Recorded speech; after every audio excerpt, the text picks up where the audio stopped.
Davetli.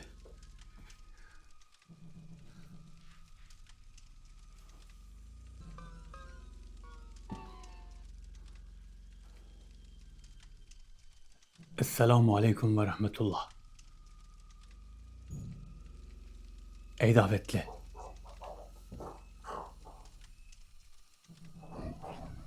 Sen de kimsin? Bilgin olarak beni mi çağırdın? Evet, seni çağırdım. Sen bilgin davetlisin. Bunu biliyorum.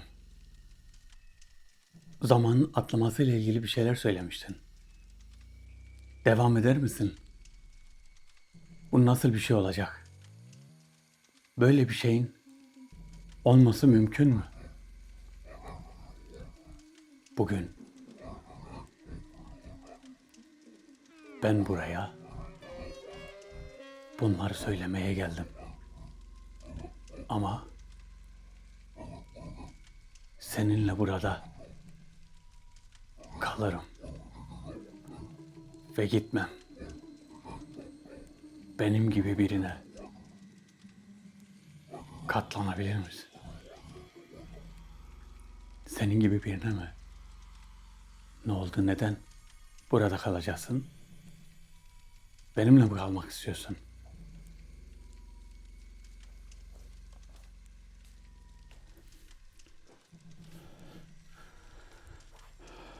İş biraz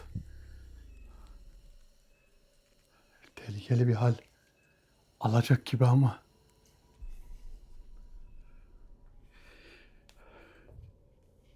zaman atlaması. Bundan haberiniz var mı bilmiyorum. Şimdi zaman atlaması diye bir şey var. Hatırlarsanız bir tane videomuz vardı. Videomuzda 47 dakikalık bir süre insanların beyninde silinecekti. Bunda da zaman atlaması aynı onun gibi.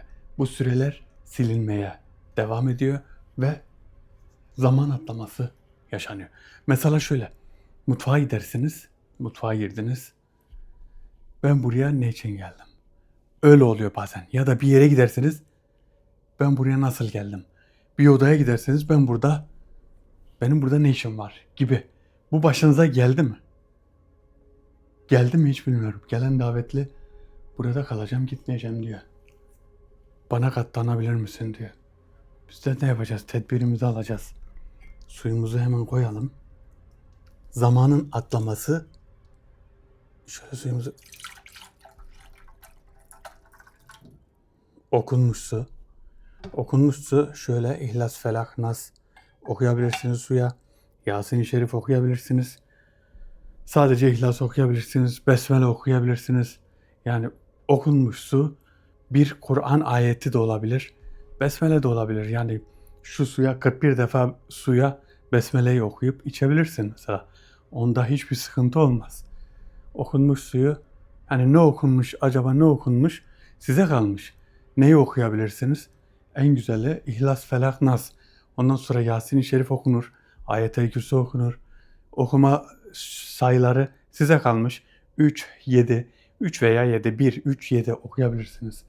Bu konuda onun bir kısıtlaması yok. Arkadaşlar bugünkü videomuzun sponsoru Taha. Taha her zamanki gibi bizi desteklemeye devam ediyor. Rabbim işini gücünü rast getirsin. Gerçekten Taha'nın bize sponsor olması, Taha sevgilerimle.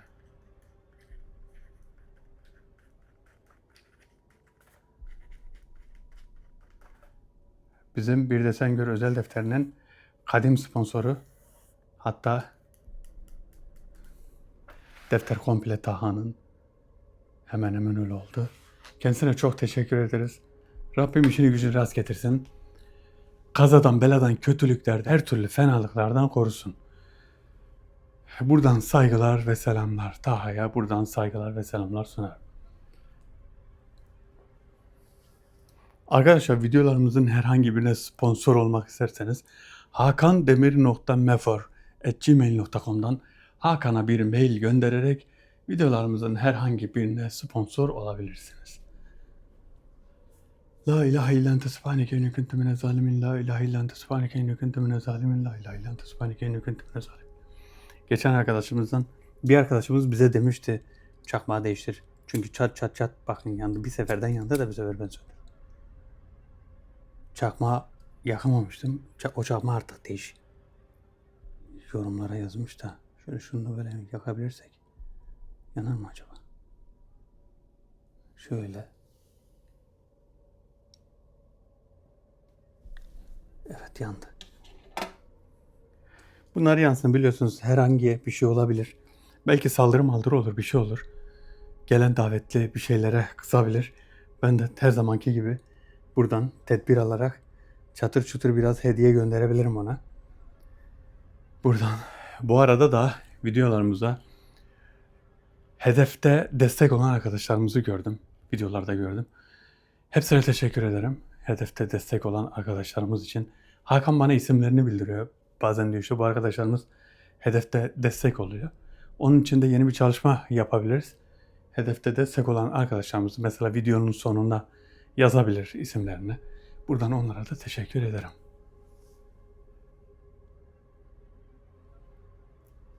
Bu zaman atlaması ile ilgili konuyu daha önceden de davetini yapacaktım. Ama ne oldu? Çok şey olmadı. Şu an burada sanki İbn Zenhur burada gibi. Bakın tasın olduğu yerde bir şöyle bakalım. Işık fazla gibi. Şöyle ışığı biraz kısalım. Bakın tasın olduğu yerde şu gölgeleri demiyorum. Tasın gölgesi var. Onun dışında İbn Zenhur'un bir şekli gibi bir şey var. Birazdan zaten gelen davetli büyük bir ihtimalle bir yardımcısıyla gelecek. Yardımcısı burada bir kapı açacak. Çünkü ben bu davetliyi daha önce bireysel davetle görüştüm bu davetliyle. Bireysel davetle görüştüm. Bana anlattığı şeyler aslında bu şekilde. Bir yardımcımı getireceğim dedi. Onunla beraber misafir olacağım dedi. Ama şu an çok farklı şeyler konuşuyor. Şimdi bakalım zaman atlaması ile ilgili bize neyi anlatacak? Bu da bir araştırmamız. Evet. Bize gizli bölgelerden, gizli boyutlardan haberler getiren davetli. Bu zaman atlaması nedir? Zaman atlaması. Yani insanlar gerçekten zaman atlıyor mu yoksa bu sadece bir algı hatası mı diyor? Bu nedir? Bizi nasıl aydınlatacaksın? Bize nasıl bir bilgi vereceksin? Ey davetli, bayağı da heybetlisin. Neden böyle geldin? Beni korkutmak için mi? Bireysel davette böyle değildin. Neyse davetli. Bu bir algı mı yoksa? İnsanlar gerçekten zamanı atlıyor mu? Yoksa sadece bu bir düşünce mi? İkisi de değil. Bu beynin zamanı işleme biçiminin kesintiye uğraması. Zamanı işleme biçimi mi? Bu neyle oluyor peki? Kesintiye uğramasının sebebi ne? Bize onu söyler misin? Zaman dışarıda akmaya devam eder. Ama senin beynin o akışı kaydetmez. Benim beynim o akışı kaydetmez. Tamam da sebep? Neden kaydetmiyor? Biz bunun için ne yapabiliriz? Kaydetmesi için ne yaparım? Bize bundan haber verecek misin? Davetli, bireysel davette birçok şeyden bahsettin. Şimdi niye konuşmuyorsun? Anlatsana. Seni davet ettim buraya. Söylesene. Bana açıklasana. Niye kaydetmiyor beyin? Sizin yüzünüzde mi yoksa? Bunda da sizin parmağınız mı var? Eğer böyle bir şey varsa açık açık söyleyebilirsin.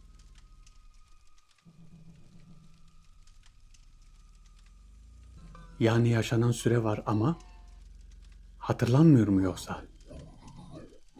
Hayır. Hatırlanmıyor demek yanlış olur. Hiç işlenmiyor. Hiç işlenmiyor mu? Beyin bunu demek ki kaydetmiyor. Hiç işlenmiyor dedim. Bize sebebini anlatacak mısın? Yani sebebini anlatmasını istedim ama işlenmiyor diyor.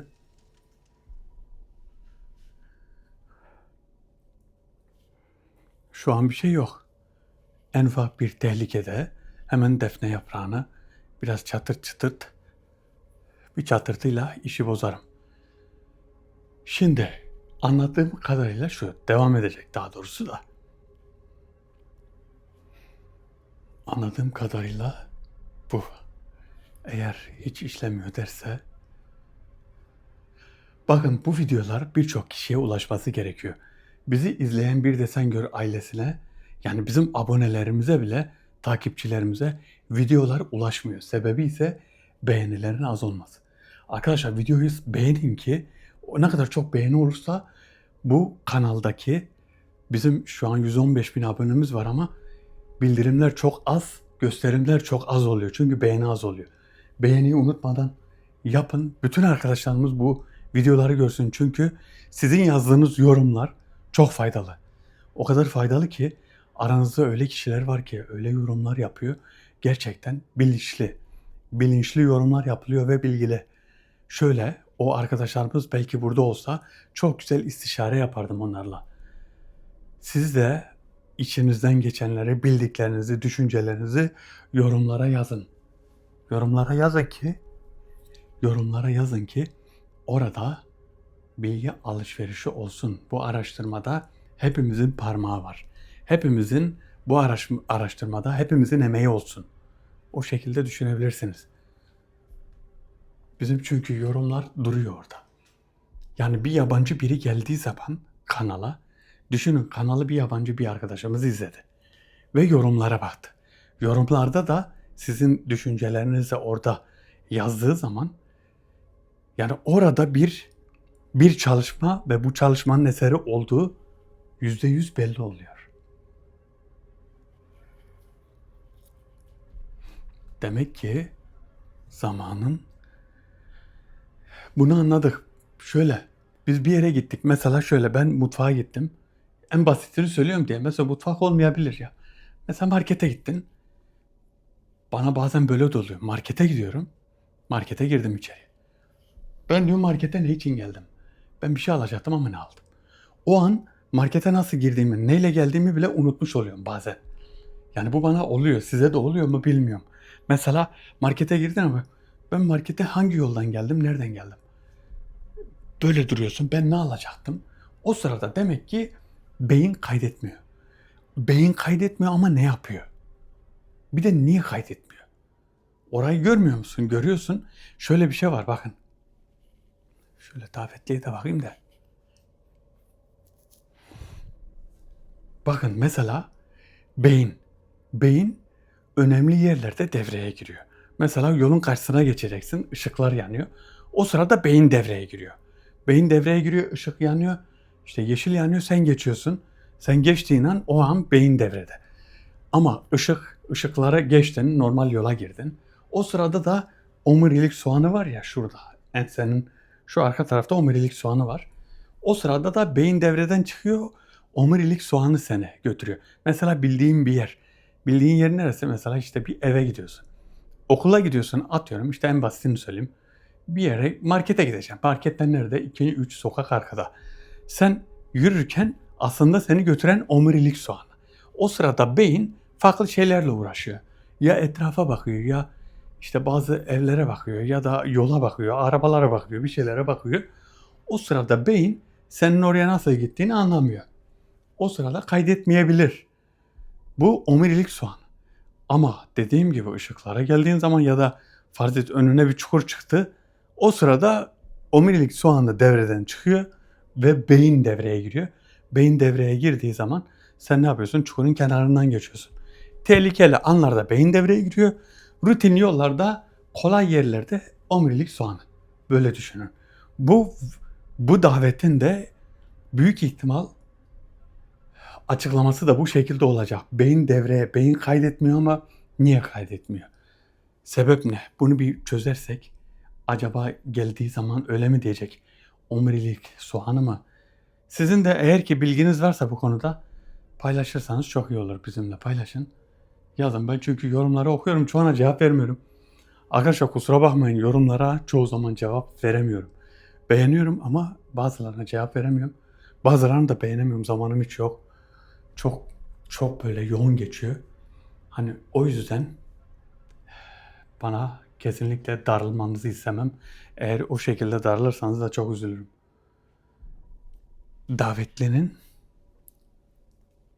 Davetlinin söyledikleri bilimsel açıklamalı aslında. Bakın şurada, şu köşede sanki. Şöyle biraz geri gidelim. Ben aslında birkaç davettir buralarda bir farklı şeyler görüyorum ama davetin, yani videoya ekstradan şey olmasın diye hiç göstermiyorum.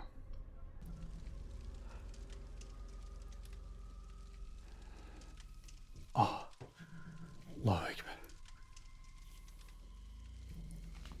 Ey davetli.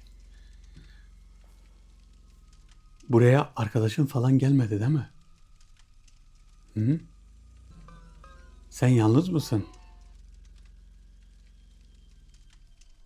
Şimdi sen dedin beyin hiç işlemiyor. Ben de dedim neden işlemiyor? Sebep ne? Neden işlemez? Beyin nasıl olur da zamanı işlemez? Bize bunun hakkında ne söyleyeceksin? Beyin zamanı sürekli kaydetmez. Zaman dediğin şey kesintisiz bir kayıt değil. Tamam, ben de biliyorum. Kesintisiz bir kayıt değil. Sen beni mi dinledin az önce? Benim söylediklerimi duydun mu?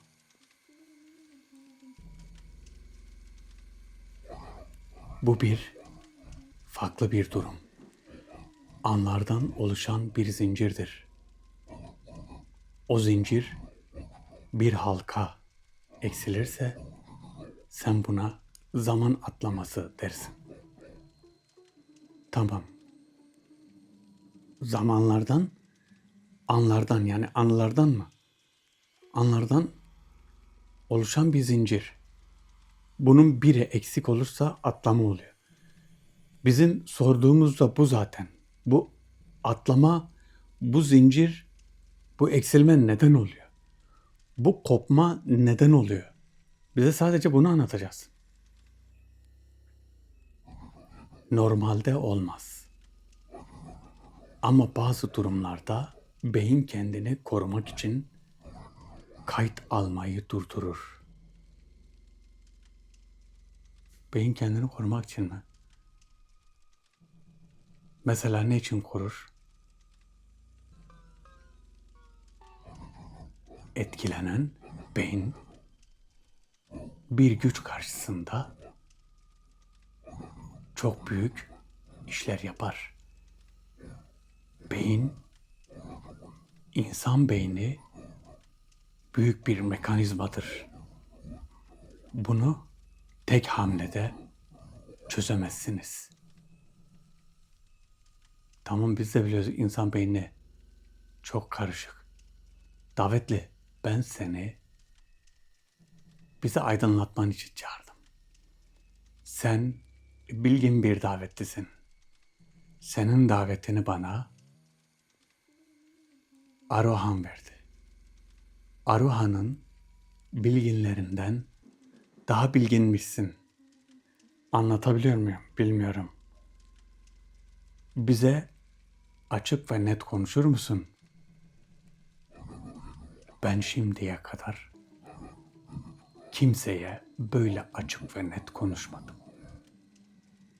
Ama sana daha önce anlattım. Bunları bana ikinci defa neden soruyorsun? Davetli, İkinci defa da sorabilirim. Unutmuş olamaz mıyım? Sen bana anlattığını unutmamışsın ama ben unutmuş olabilirim. Böyle bir şey olamaz mı yani? Çok tuhaf. Unuttuğunu hiç sanmıyorum. Oh, çok tuhaf, unuttuğunu hiç sanmıyorum ha. Çok akıllı ve zeki. Aslında unutmadım. İkinci defa neden soruyorum? Sizin için. Kayıt için, video için. Yani ben her şeyi biliyorum. Kendisinin anlatmasını istiyorum.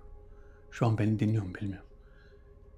Kendisinin anlatmasını, tekrar anlatmasını. Bana tamam bireysel davette anlattı. Bakın Aruhan tavsiye ettiği biri. Ben bunun davetini bulduğumda Aruhan'la istişare yapmıştım. Bu arada Aruhan çok iyi. Aruhan'da hiçbir şu an sıkıntı yok. Bazı konularda büyük bir mücadele veriyor. O konuda size bilgi vereceğim.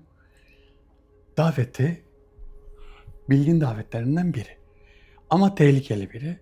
Müslüman biri değil. O yüzden şöyle bir şey var. Bana soruyor. Neden diyor ikinci sefer? Ben çünkü bireysel davette konuştuk bayağı bir.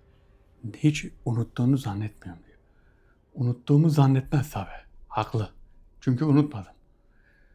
Zaman atlamaları yani birçok şeyi de anlatmadı aslında da. Yani ben böyle anlatmaya başlayınca ona dedim şöyle. Ona dediğim şu.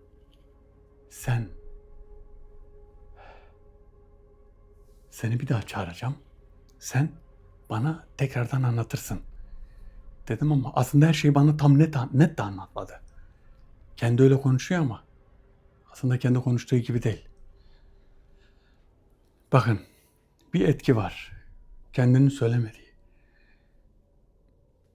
Bir müdahale diyelim. Devamlı diyorum ya metafizik saldırı. Metafizik saldırı sadece farklı yerlerden olmuyor. Sadece büyücülerden gelmiyor. Metafizik saldırı pis insanların pis konuşmalarından da olur. Kötü niyetli insanlar senin hakkında konuşur. O böyle ev var, böyle şey var, işte böyle arabası var, bu kadar parası var, şöyle bir işi var.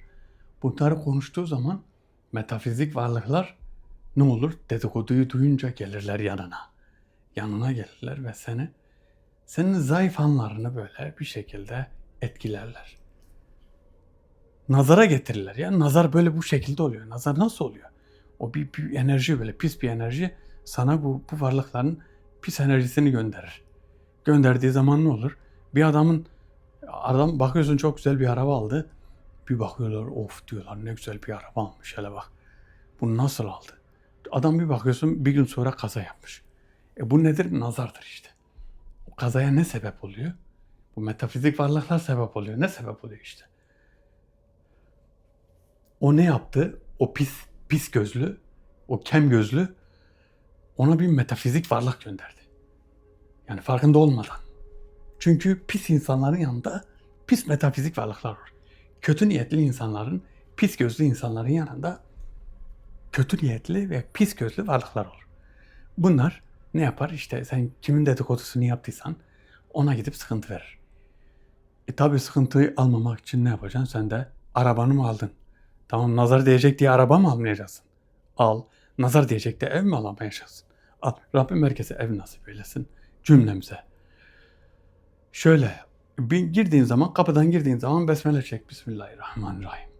İçeriye gir. 3 defa İhlas suresini oku. Evine hem bereket gelir hem de bu varlıklar uzak durur. Arabana bindiğin zaman besmele çekmeden kontağı çevirme kardeşim. Bu kadar basit. Besmele çekmeden. Besmeleyi çektin ne oluyor biliyor musun? Onlar senin yanındayken o pis varlıkları kovuyorsun. Yani bazıları böyle der yani devamlı yanımızda.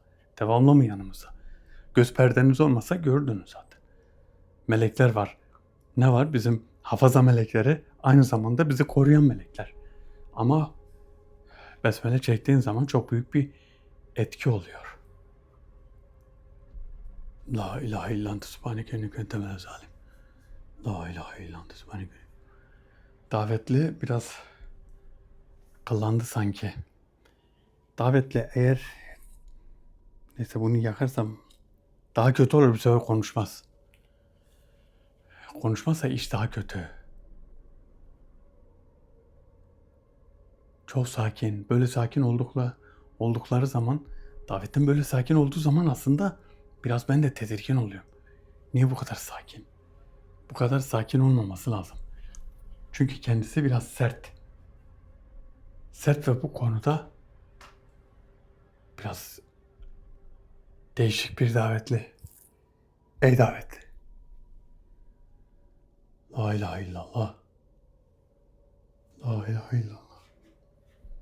La ilahe illallah. La ilahe illallah.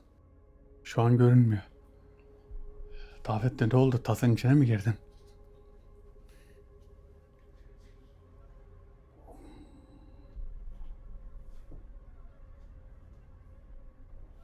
Evet. Güzel bir ısı veriyor. Allahümme salli ala seyyidina. Allahümme salli ala seyyidina. Bakın şu an ya davetli ya da yardımcısı orada. Orada görünüyor. Böyle dönelim. Şimdi genelde o tarafta olduğu zaman buraya bakıyorum. Normalde burada çıkıyor. Diğer tarafta olduğu zaman da bu tarafta çıkıyor. Şöyle gelelim. Vefk var. Vefki bilmeyen arkadaşlarımız varsa Vefk'in koruma alanını geçtiği zaman bakalım şöyle. O davetli. Hoş geldin. Uzun yoldan mı geldin? Yorulmuş gibisin. Benim sorduğum soruya neden cevap vermiyorsun? Yani biz şu beyin kendini korumaya alıyor dedin ya. Beyin kendini korumaya alır. Neye karşı korumaya alır? Bu nasıl bir koruma? Görünmemesi gereken şeye. Ne demek bu? Beyin bilinçli olarak mı kapatıyor kendini? Evet. Çünkü o an algıladığın şey gerçeklik ile uyumlu değildir. Algıladığı şey nasıl gerçeklikle uyumlu değil? Gerçek değil mi? Beynin algıladığı şey. Şimdi lafı uzattığın zaman ben anlıyorum, ne sen anlıyorsun. Yani o 30-40 dakikalık boşlukta bir şey mi görüyorsun? Ne oluyor? Bir 30-40 dakikalık boşluk. O senin atlama dediğin. Bir ara 47 dakikalık silinme oluyordu beyinde. Gece sadece uyurken mi oluyor bu? Evet, gece uyurken oluyor. Ama hafızadaki 47 dakika siliniyor.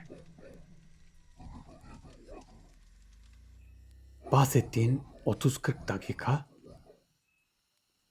bir şeyler görüyorsunuz. Ama hatırlamıyorsunuz. Çünkü hatırlamanıza izin verilmiyor. Davetli kim izin vermiyor? İzin vermeyen kimdir? Allah Zülcelal mı nasip etmiyor? Yani bize niye net konuşmuyorsun? Bu soruyu sormanız iyi bir işaret değil. Neden iyi bir işaret değil? Yani bu soruyu sormam yanlış mı?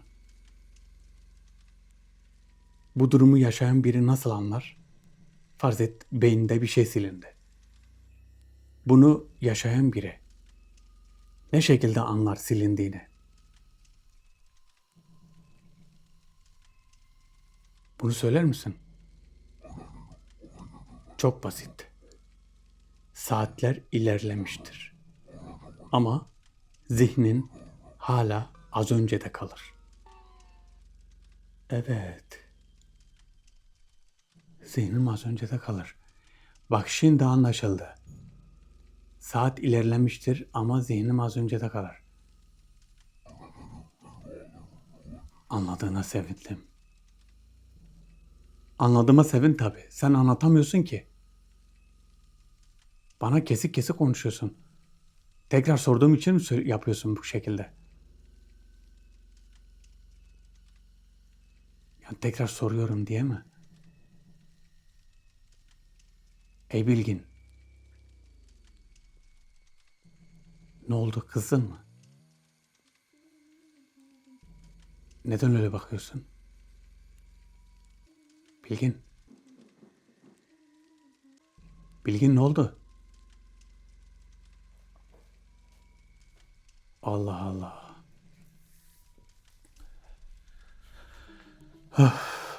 La ilahe illallah. La ilahe illallah. La ilahe illallah. Akıllısı beni bulmaz, delisi de eksik olmaz. Yani bilgin davetli ama biraz kafada var sanki. Bilmiyorum, bana normal gelmedi. Yani bu gelen davetli bana normal gelmedi. Sizce normal biri mi?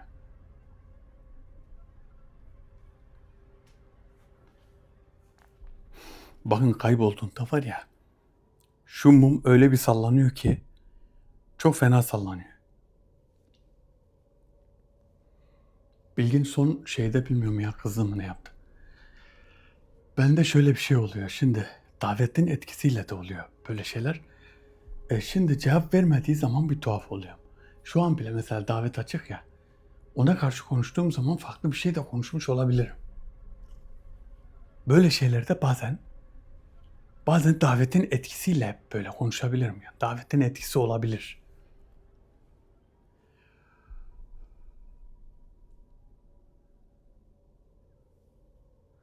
Davetin etkisiyle böyle konuşabilirim aslında. Ey davetli. Şu an burada. O yüzden ona karşı şöyle diyorum. Davetli. Burası sen bir bilginsin. Sen çok bilgili birisin. Sen bilgilerin bayağı yüksek. Biz bir şey bilmiyoruz. Sen sadece bize senin engin bilgilerinden yararlanmak istiyoruz. Yani biz bilseydik, biz niye sana soralım ki? Biz bilmiyoruz. Biz cahiliz. Sen biliyorsun. Bize anlat ki bize anlayalım. Değil mi?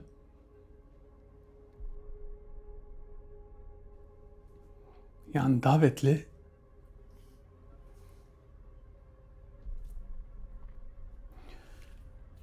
bilmese kim bilecek?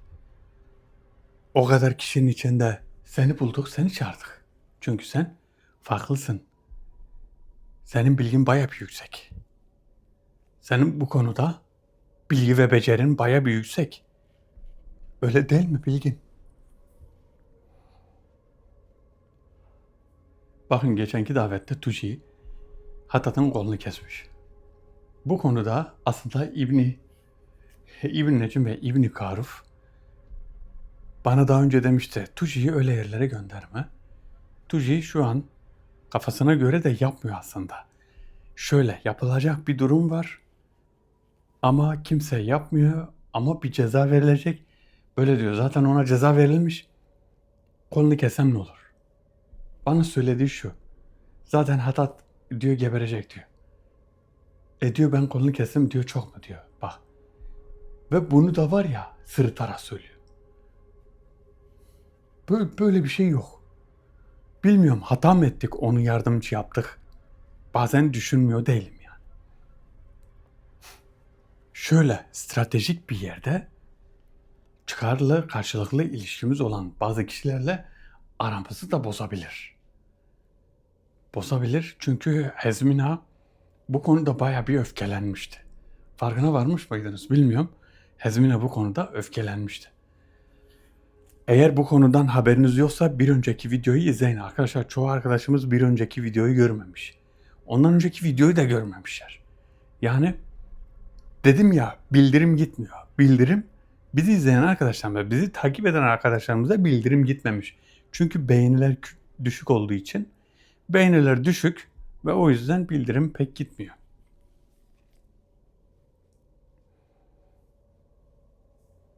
Evet. Davetlerin bu konuyu bir şekilde açığa çıkarması lazım. Ve bize bir şekilde bunu bildirmesi lazım. Bakalım ne diyecek? Ne diyecek bize? Davetli bize ne diyecek? Yani zamanın atlaması. Benim dediğim gibi aslında ben şöyle söyleyeyim. Kendim söylemesine pek izin vermeyeyim de. Taksit anlatıyor. O yüzden biraz kızıyorum. Bu metafizik saldırılar da oluyor aslında bu konu için. Ve beynin aslında önemli bir durumu var. Onu anlatmasını istiyorum da beyinle ilgili önemli bir durum var. Bu durumu eğer anlatırsa, bakın şu mum sallanıyor. Buraya ikinci bir davetli gelmesin de, ikinci bir misafire ihtiyacımız yok şu an. Böyle bir şey olursa biraz sıkıntılı olur.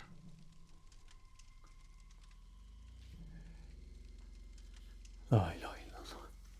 Davetle hoş geldin. Hoş bulduk.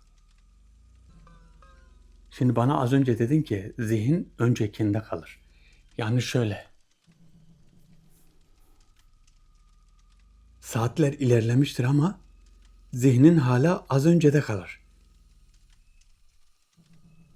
Bu kalıcı bir hasar mı yoksa beyinde? Hayır. Ama tekrar ederse beynin o boşluğu doldurmaya çalışır.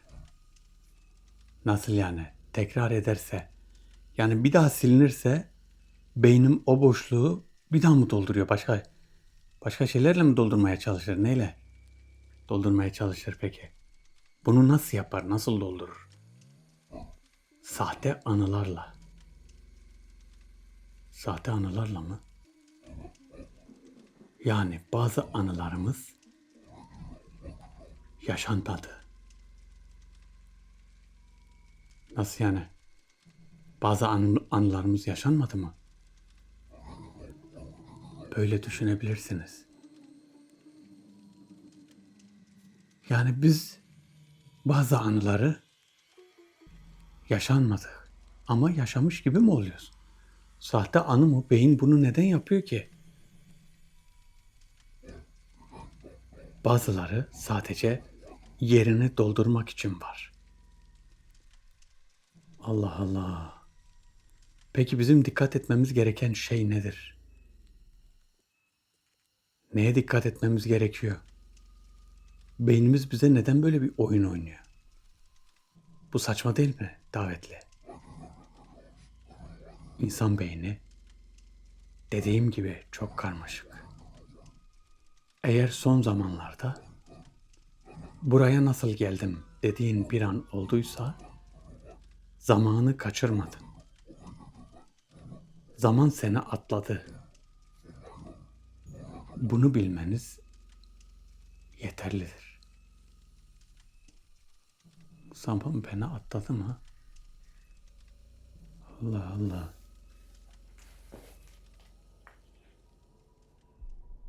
Bakın çok fena bir şey söyledi ki bunu normalde bireysel davette anlatmamıştı. Sizde böyle olmuş muydu? Çok tuhaf bir şey söyledi. Beynimiz o şeyi atladığı zaman sahte anılarla dolduruyor. Bakın size böyle bir şey oldu mu hiç? Olduysa bunu yazabilirsiniz. Bir olay yaşanıyor. Mesela şöyle. Biz işte bir sefer bir tepeye gitmiştik. İşte sen de vardın, sen de vardın. Mesela kime diyorsun? Kardeşine diyorsun. İşte sen de oradaydın. Kardeşin diyor ki yok ya öyle bir yere gitmedik. Ben yoktum. Karıştırıyorsun. Belki de başka biridir. Yok diyorsun. Sen vardın diyorsun. Allah Allah. Yok ben hiç gelmedim diyor. Bu sadece kardeşin olarak değil. Mesela bir arkadaşınla diyorsun. Ya biz diyorsun geçen gitmiştik ya tepelik bir yere. Hani sen de vardın. O da diyor ki yo ben yoktum. Ya da şöyle diyor biz işte falanca bir yerde bir binaya Bir işte bilmem kaçıncı kata çıkmıştık. Beraber gitmiştik. O da diyor ki yok ben yoktum. Sen vardın diyor ama sen düşünüyorsun sen vardın. Demek ki ne o vardı ne sen öyle bir yere gittin. Orada demek ki beyin oraya sahte bir şey doldurdu. Nasıl oluyor ya? Beyine baksana. Beyin gerçekten çok karmaşık bir şey. Beyinde öyle bir frekanslar var ki bu frekansları kontrol etmek. Ha bu frekanslar şöyle de olabilir. Mesela senin o frekansın boş, orası silindi, orası atladı. O atladığı an çevredeki bir şeylerden etkilenip oraya farklı şeyler doldurdu.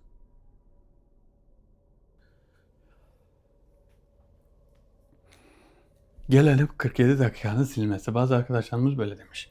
47 dakikanın silinmesi bizim için pek bir önemli değil. Silinirse silinsin zaten uyuyordum. Önemli olan o değil zaten. Sizin uyuduğunuz andaki 47 dakika değil. Siz uyurken hayat içinde yaşadığınız anlardan yani beynin kaydettiği şeylerden 47 dakika siliniyor. Uyurken silsen olur. 12 saat uyudum farz et. Ya da yok ya kimse 12 saat uyuyan var mı? Farz et 6 saat uyudun. 2 saati silinsen olur. 4 saati silinsen sen uykunun içindesin zaten. Ama uykunun içinde senin uyanıkken yaşadığın şeylerden 47 dakika siliniyor. Önemli olan yer burası. Düşün mesela bir anıya denk geldi. Sildi. Öyle bir yere denk geldi ki bir yerde bir şey anlatılıyor. Orada da diyorlar ki işte biz hepimiz oradaydık, sen de oradaydın. Yok ben orada değildim diyorsun. Ben hatırlamıyorum böyle bir şey diyorsun. Sen diyor unutmuşsun. Aslında unutmadan o 47 dakikanın içinde orası da gitti. Böyle bir şey var mı ya? Peki beyin gücüyle hareket ettirme. Beyin gücüyle şöyle beyin gücüyle hareket ettirin bakın. Beyin gücüyle ben şu bizim kitabın kapağını açmaya çalışacağım beyin gücüyle. Kitabın kapağını buradan düşüneceğim. Şimdi ben onu daha önce hareket ettirmeye çalıştım.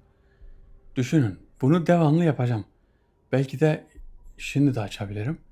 Daha sonra da açabilirim. Beyin gücüyle şöyle düşünün. Kapağı açacaksın. Bu böyle buradan açılacak. Bu buradan. Bu kapak buradan. Bu şekilde açılacak. Bakalım nasıl açılacak. Olabilir mi acaba? Düşünün siz böyle bir şey denediniz mi? Şimdi uzun sürer falan. Bu sefer video da uzun olur. Davetlerin de söylediği gibi bazı şeyleri acaba söylememek mi gerekiyor? Bazı şeyleri gizli tutmak mı gerekiyor? Onlar gizli tutuyor da işte ben arayıp onları çağırıp arayıp dedim davet yapıyorum ya. Davet bu tür davetleri arayıp onları çağırıyorum. Buraya geliyor ve burada onların gizli tuttuğu şeyleri söyletiyorum. Ne kadar şeydir, doğrudur bilmiyorum. Ama böyle bir şey var. Zaten söylenmemesi gereken şeyleri söylemiyorlar. Söylenmesi gereken şeyleri söylüyorlar ama söylenmemesi gereken şeyleri de söylemiyorlar. Bu şekilde olması önemli aslında. Ey davetli, senin orada olduğun, şu an seni görüyorum davette. Bakın orada. Şu an görül. Davetli. Görül davetli.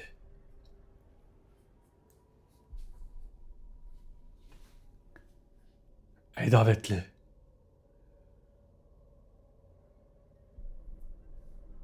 Şöyle biraz daha geriye gidelim.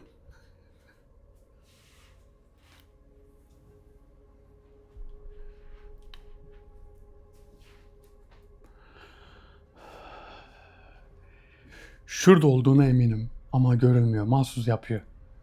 Mahsus yapıyor ve gerçekten yani beni kızdırmaya başarıyor. Beni kızdırmayı başarıyor.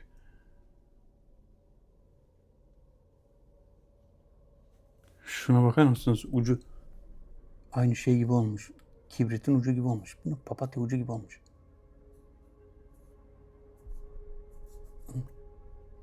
Allah Allah, niye böyle olmuş?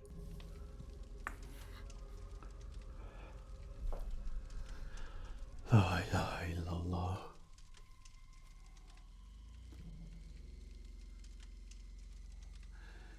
Davetli, neden görülmüyorsun? Sana sorduğum sorular acaba yanlış mıydı? Hani sen bazı şeyleri söylemek iyi değil demiştin. Acaba bunları söylememen mi gerekiyordu? Eğer öyle bir şey varsa bunu da bana söyle. Bizim bu şeyleri bilmemizde bir sakınca var mı?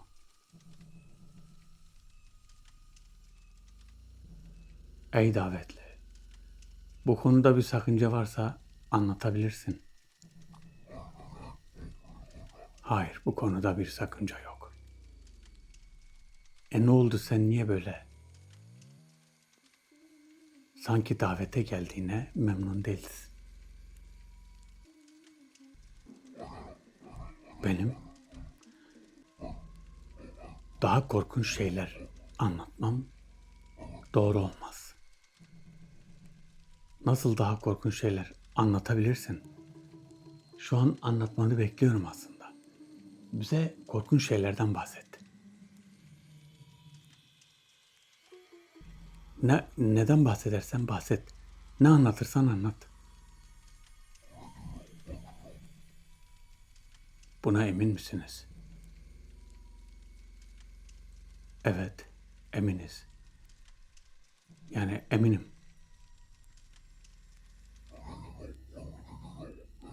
Ben bunu bu şekilde görüyorum. Sizinle uğraşan birileri var.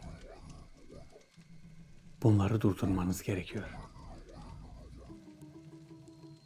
Bunlar her şeye müdahale ediyor.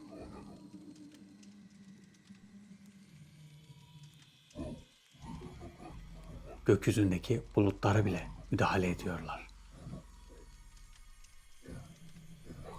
Hiçbir şekilde özgür değilsiniz. Bir baskı altında ve bir komut altındasınız. Ne yapalım, ne yapabiliriz? Her şey sizin elinizde. Onların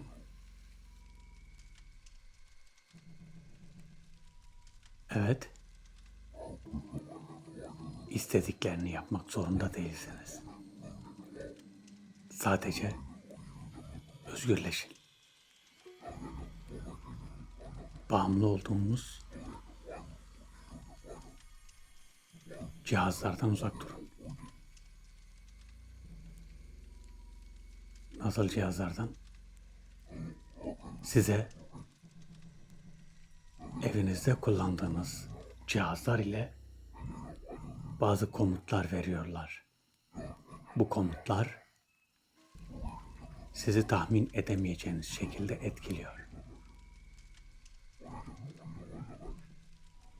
Şu an bu cihazlar çok tehlikeli ve bunu siz bilerek yapıyorsunuz. Allah Allah.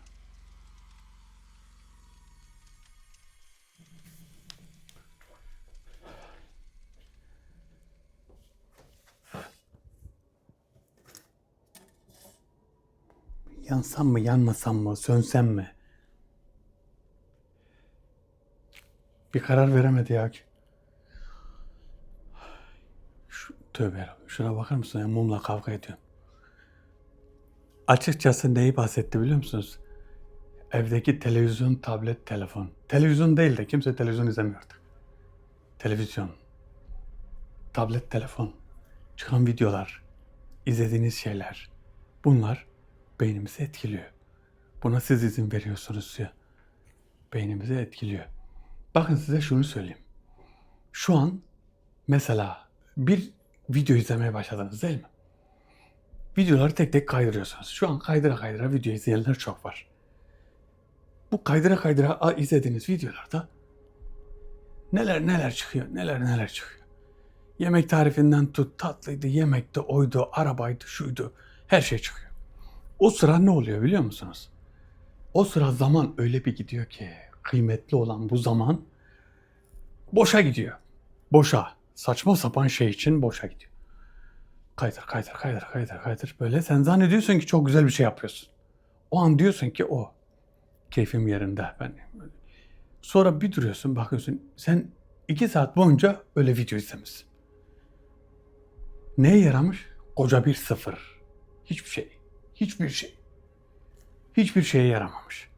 Bir adamın orada zıplayıp koşması, işte birinin orada bir şeyler yapması, birinin orada soğan doğraması senin neyine fayda? Hiçbir şeyine fayda değil. Büyük bir hiç. Bazen şöyleleri var. Ben duyuyorum, anlatıyorlar. 6 saat boyunca diyor video izlemişim. Telefonun şarjı bitince diyor şarja takıyor, devam ediyor. Şarjdayken izliyor bu sefer. Niye? Sebep ne? Amaç ne? Yani zorunda mısın? Yani onu izlemek zorunda. Öyle bir şeye geliyor ki adam böyle diyor. Ya adam dediğim işte anlatan kişiler, arkadaşlarımız. Bunlar. Ben diyor izliyorum, izledikçe izleyesim geliyor, izledikçe izleyesim geliyor. Sanki o bir görev gibi oldu artık. Ben onu devamlı izlemeye başlıyorum. Devamlı geçiyorum, devamlı geçiyorum, devamlı bakıyorum. Koskoca zaman boşa gidiyor. Hiçbir şey. Namaz vakti geçiyor, kaza oluyor, şöyle oluyor, böyle oluyor. Bazı kişilerde durum daha vahim, daha kötü. Bakın böyle şeyler, mesela o sırada şunu düşünün.